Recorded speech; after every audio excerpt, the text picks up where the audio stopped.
my best options to fix my eye? I have begun to look through old photos and realize that I have had a drooping eyelid for a very long time.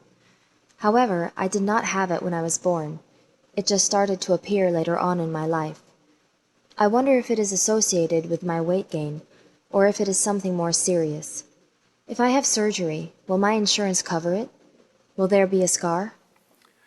Thank you for your question.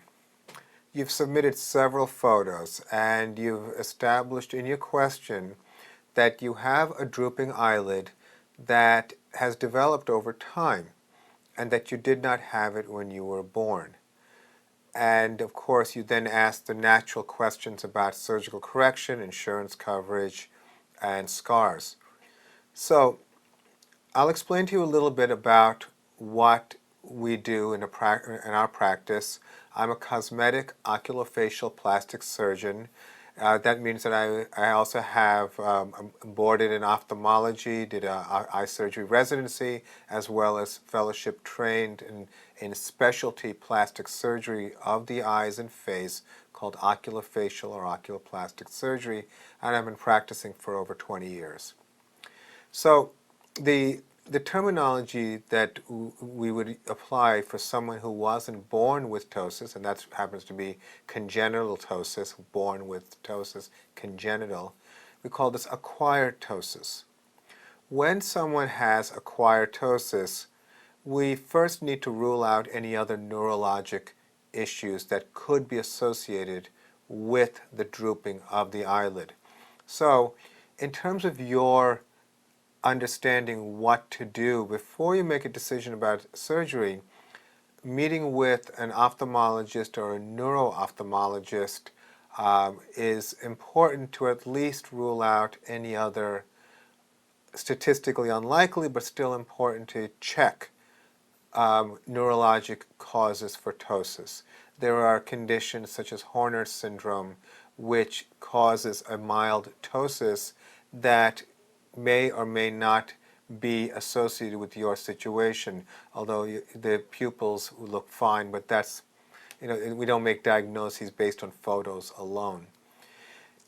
Assuming that your ptosis is just acquired ptosis, then it's probably something related to the physical muscle that lifts the eyelid called the levator muscle. The levator is like the word elevator, like to lift the eyelid. And there's a tendon called the aponeurosis, so it's called levator aponeurosis, that has to be addressed.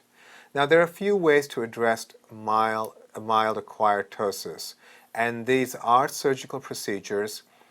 Some doctors are more comfortable doing the procedure from the front.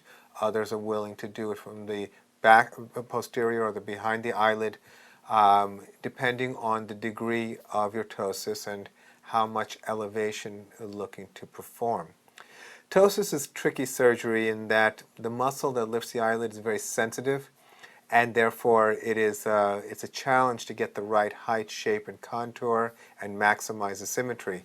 In our practice, when we perform ptosis surgery, we actually will have the patient open and close their eyes and sit them up during the surgery, and even occasionally we'll hand them a mirror to show them what their eye looks like.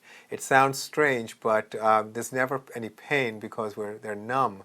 But at least we're able to get that ideal, close to ideal height, shape, contour, because that's predictive of 95% of the time after surgery that the appearance will match what was during surgery.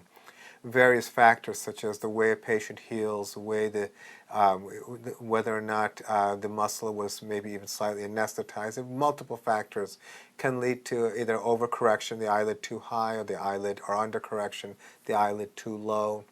So ptosis surgery is always an option, but first proper diagnosis is critically important.